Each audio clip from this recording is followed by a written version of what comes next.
మగవాళ్ళకి డైవోర్స్కి వెళ్ళినప్పుడు ఎలాంటి గ్రౌండ్స్ ఉంటాయి, సో ఎలాంటి కేసెస్ ఉంటాయి, సో బెటర్ పోరాడమా లేదంటే ఇంకా పోరాడలేము అని సూసైడ్ చేసుకునే వాళ్ళ కోసం ప్రత్యేకంగా ఈ వీడియో చేస్తున్నాం. ప్రజెంట్ మనతోటి స్టూడియోలో అడ్వకేట్గా, యాక్టివిస్ట్గా, అనలిస్ట్గా ఉన్న ఉషశ్రీ గారు ఉన్నారు. నమస్తే అండి.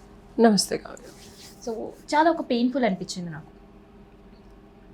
విమెన్కి చాలా చట్టంకి సంబంధించిన రక్షణ ఉంది, బట్ దాన్ని ప్రాపర్ వేగా యూజ్ చేసే వాళ్ళు ఉన్నారు, యూజ్ చేయని వాళ్ళు ఉన్నారు. ఎప్పుడైతే ఇంప్రాపర్ వేగా లా యూజ్ చేసినప్పుడు మగవాళ్ళు సూసైడ్స్ వరకు కూడా వెళ్ళిపోతున్నారు, చనిపోయే పరిస్థితి వస్తుంది. సో వాళ్ళ కోసం వీఆర్ డూయింగ్ ఇట్. సో ఏంటి అసలుకి? నేను సెక్షన్ చెప్తే ChatGPT చూస్తారు, నేను సెక్షన్లో చెప్పను.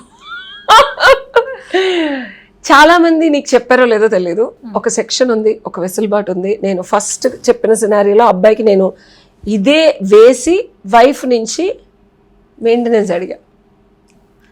ఇప్పటివరకు వైఫ్ హస్బెండ్ దగ్గర నుంచి మెయింటెనెన్స్ అనేది quiet very very very common, but ఇక్కడ యూఆర్ సేయింగ్ రివర్స్. ఉంది, సి హిందూ లాలో ఉంది, నేను లేకుండా గాల్లోంచి అయితే చెప్పట్లేదు. ఇంకోటి దానికి గ్రౌండ్స్ ఏంటంటే హస్బెండ్ ఇలాగే జీవితాంతం అతనికి ఇన్కమ్ లేకుండా భార్య పెట్టింది తింటూ పిల్లలకి సపోర్ట్ చేస్తూ ఉన్నారు. ఈ సినారియోలో చిన్న చితక ఏదో ఉద్యోగం 5,000కి 10,000కి జిమ్ ట్రైనింగ్ ఇప్పించుకుంటూ, ఆయన ట్రైనర్ అనమాట. సో ఏదో ఒక 5,000 10,000కి, అది కూడా ఆ టైంకి మళ్ళీ పిల్లల్ని తీసుకురావాలి, అది తీసుకురావాలి, ఇది తీసుకురావాలి అంటారు. కాబట్టి 18 ఏళ్ల నుంచి ఆయన వృత్తిని వదిలేసి పిల్లల్ని చూసుకుంటూ ఉన్నారు.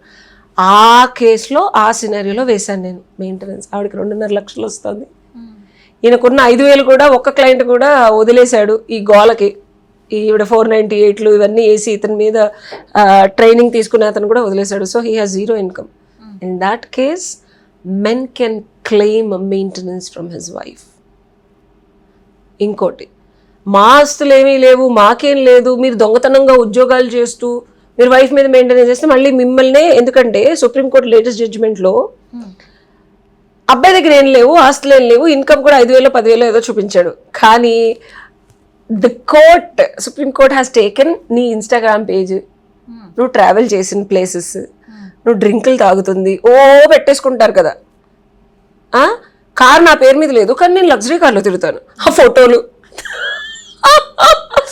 ఇవన్నీ చూసి సరదాగా 50 లక్షల యాల్మోని ఇప్పించారు ఆయనతో. సో ఇది లేటెస్ట్ సుప్రీంకోర్టు జడ్జిమెంట్. అంటే నా దగ్గర ఏం లేవు, నేనేం చేయట్లేదు, నా దగ్గర డబ్బులు లేవు, కానీ నా వైఫ్కి నేనేం ఇవ్వలేను, నా వైఫ్ నాకు ఇవ్వాలి అంటే కోర్టు వారు. కానీ సోషల్ మీడియా కానీ భూప్రపంచంలో ఇప్పుడు కాదు, నువ్వు సంవత్సరం క్రితం కానీ నీ పేరు మీద లేకపోయినా కానీ నీ లైఫ్ స్టైల్ ఎవరన్నా ఫోటోలు తీసి కనుక ప్రూఫ్లు చూపిస్తే నీకు వర్తించదు ఈ మెయింటెనెన్స్. నీ మెయింటెనెన్స్ వర్తించదు. సో అప్రమత్తంగా నిజంగా నిస్సహాయ పరిస్థితుల్లో మగాళ్ళు ఉంటే మాత్రమే రండి.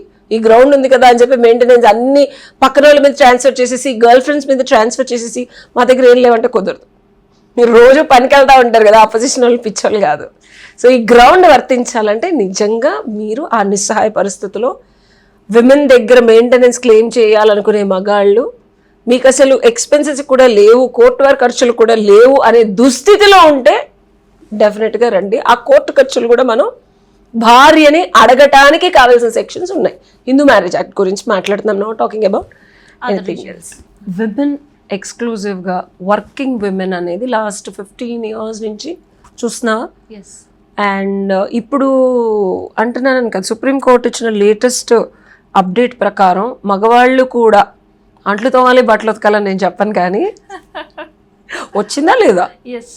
సో ఇదే పర్స్పెక్టివ్లో మా జనరేషన్ నుంచి ఒక 15-20 years నుంచి సపోర్ట్ చేసిన మగవాళ్ళు ఉన్నారా లేరా అంటే, విమెన్కి సపోర్ట్ చేస్తూ, విమెన్ వర్క్ని షేర్ చేసుకుంటూ, బిడ్డల్ని బాధ్యతగా తీసుకుంటూ, చాలామంది మెన్ అంటే గవర్నమెంట్ ఉద్యోగం దగ్గర నుంచి పవర్ఫుల్ పొజిషన్లో ఒక విమెన్కి పాత్వే వేస్తూ, వాళ్ళు సప్రెస్ అవుతూ, అప్రెస్ అవుతూ, డిప్రెస్ అవుతూ, ఎమోషనల్ వెల్బీయింగ్ కూడా ఫ్యామిలీ కోసం కంప్లీట్గా సాక్రిఫైస్ చేసిన మెన్ ఉన్నారు. అట్లాంటి కేసెస్ కూడా నేను చూసాను నువ్వు ఇప్పుడు మాట్లాడిన సినారియోలో. ఆఖరికి ఒక గవర్నమెంట్ అంటే ఈ పర్టికులర్ సినారియో అని కాదు, కానీ ఒక గవర్నమెంట్ జాబ్ కోసం 2 పిల్లల్ని ఆయనే చూసుకుంటూ తనకున్న భవిష్యత్తుని కూడా ఒక మంచి ప్రైమేజ్లో వదిలేసి. ఓకే, అలాంటి కేసెస్ మనం నెంబర్ ఆఫ్ చూస్తున్నాం. What about the men who are సూసైడింగ్?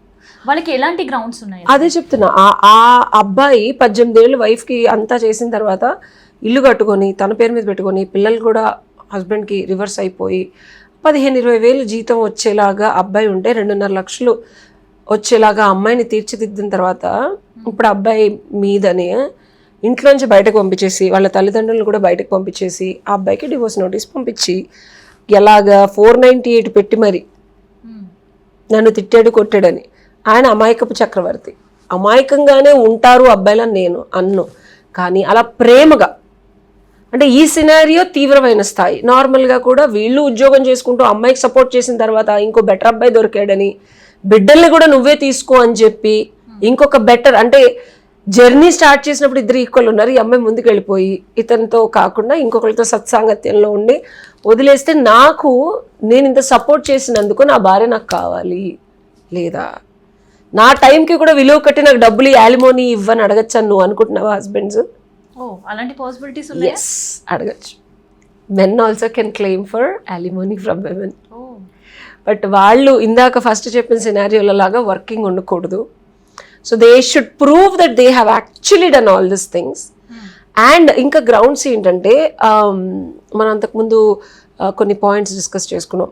Any అంటే లెప్రసీ కానీ స్కిన్ డిసీజెస్ ఏమైనా ఉన్నా, మెంటల్ క్రూయాలిటీ ఎస్టాబ్లిష్ చేయబడి ఉన్నా, అండ్ ఎమోషనల్గా మెన్ని సఫర్ చేసి సఫకేట్ చేసి భరించేవాడే భర్త అంటూ అంటే తిట్టడానికి అంటే కొట్టడానికి మధ్యలో ఒక హెరాస్మెంట్ ఉంటుంది. అంటే ఫిజికల్గా కొట్టకపోయిన మాటలతో వాళ్ళని హెరాస్ చేసేసి ఫిజికల్ దెబ్బల కన్నా మానసిక గాయాలు ఇయర్స్ భరిస్తూ ఉంటారు.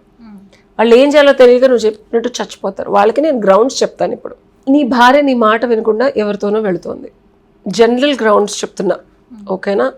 That's also comes under cruelty. That is a ground for divorce. And mental disorder ఉంది. చాలామంది అంటారు నా భార్య ఎన్ని సంవత్సరాలు భరించాము, ఆమెకు సైకలాజికల్గా ఇది ఒక బిగ్గెస్ట్ వెపన్ మెన్ వాడతారని అంటారు. బట్ రియాలిటీలో కూడా ఇందాక నేను చెప్పినట్టు ఫిజికల్గా మెంటల్గా టార్చర్ని వీళ్ళు ప్రూఫ్ చేయాలి. కాకపోతే సరదాగా మాడినని తిట్టిందండి కొట్టిందండి అంటే కాదు, తిట్టడము కొట్టడము. మెంటల్ డిజార్డర్ ని డాక్టర్ గారి దగ్గరికి తీసుకెళ్ళి వాళ్ళ దగ్గర నుంచి ప్రాపర్ మెడికేషన్ వాడారు అనేది 100% ప్రూవ్ చేయాలి. That is mental disorder. ఇంకా అనుకోకుండా అనివార్య పరిస్థితుల్లో నేను ఇందాక చెప్పినట్టు కొన్ని డిసీజెస్ వస్తాయి, అంటే క్యూరబుల్ కాకుండా ఇబ్బందికరమైన పరిస్థితుల్లో అంటే అలాంటి టైంలోనే కదా భర్త ఉండాలి అంటే కాదు. That's also ground for divorce. అంటే నువ్వు కొని తెచ్చుకొని నీ ఈగోకెళ్ళి నువ్వు ఎవరితో పెడితే వాళ్ళతో తిరిగి కొని తెచ్చుకునే original diseases also is a ground for divorce. Okay, so extra marital affairs పెట్టుకొని వీళ్ళ మాట వినకుండా వీళ్ళు చెప్పింది వినకుండా బాధ్యతారహితంగా అండ్ భర్తను వదిలేసి పిల్లలు వదిలేసి ఇష్టం వచ్చినట్టు విచ్చలవిడిగా తిరుగుతూ కూడా కొన్ని తెచ్చుకుంటారు. అంటే ఇది ఎవరు మాట్లాడరు. దానివల్ల వస్తే అంతకుముందు ఏం లేదు, బట్ ఈ అమ్మాయి బిహేవియర్ వల్ల వస్తే డెఫినెట్గా అది ground for divorce. Religion change 100%. మీరు ఉన్న రిలీజియన్ కాకుండా కొత్తగా ఆ అమ్మాయి ఇంకొక దానికి అట్రాక్ట్ వెళ్తే కూడా అది కూడా ground for divorce. No doubt about it. 100% religion change, belief change కూడా. అంటే చాలా మంది అనుకుంటారు ఓన్లీ సర్టిఫికెట్ ఎట్లా చూపించాలి, ఏం చూపించాలి, ఎట్లా మేడం అంత పిచ్చిది కాదు కదా, అతను కూడా ఇంటర్నెట్లో చూస్తుంది ఇట్లాంటి వీడియోలు, ప్రూఫ్లు ఇవ్వట్లేదు అన్నా యూ కెన్ యాక్చువల్లీ మీకు ఇద్దరు వ్యక్తులు సుఖంగా సంతోషంగా బతకాలి అంటే ఇద్దరు ఒకేలాగా కుదిరినంత వరకు కాన్ఫ్లిక్ట్ లేకుండా.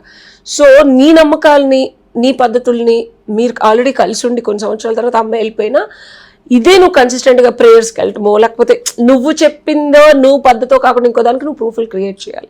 మెన్కి చాలా కష్టం. ప్రతిదీ అబ్బాయిలు గుర్తుపెట్టుకోండి, అమ్మాయిల మీద ఎలిగేషన్స్ వేసేసి మీరు ఊహించుకుంటున్నారు, నేను అనుకుంటున్నాను, నేను ఫీల్ అవుతున్నాను కాదు. ప్రతిదీ ఎవిడెన్స్లు కావాలి, ప్రాపర్ స్టాండర్డ్ ఎవిడెన్స్లు.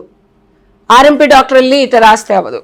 మెంటల్ డిజార్డర్ అంటే మెంటల్ క్రూయాలిటీ అంటే సైకలాజికల్ ప్రాబ్లం ఉంది అంటే it's established doctor with proper receipts అన్నీ ఉండాలి. ఓకే, భార్య చాలామంది ఇది కూడా ఒక 4-5 కేసులు చూసా. అంటే ఇక్కడ పెళ్లి చేసుకుంటుంది, ఫారెన్ వెళ్ళిపోద్ది, జస్ట్ 6 నెలల్లో మీకు వీసా ఇచ్చి తెప్పించేస్తానండి మీకు పిల్లలకి అని చెప్తుంది. వెళ్ళిపోయి రేపంటది ఎల్లుంటది 6 నెలలు అవుద్ది, సంవత్సరం అవుద్ది, సంవత్సరంన్నర అవుద్ది, 2 ఏళ్ళు అవుద్ది, 3 ఏళ్ళు అవుద్ది.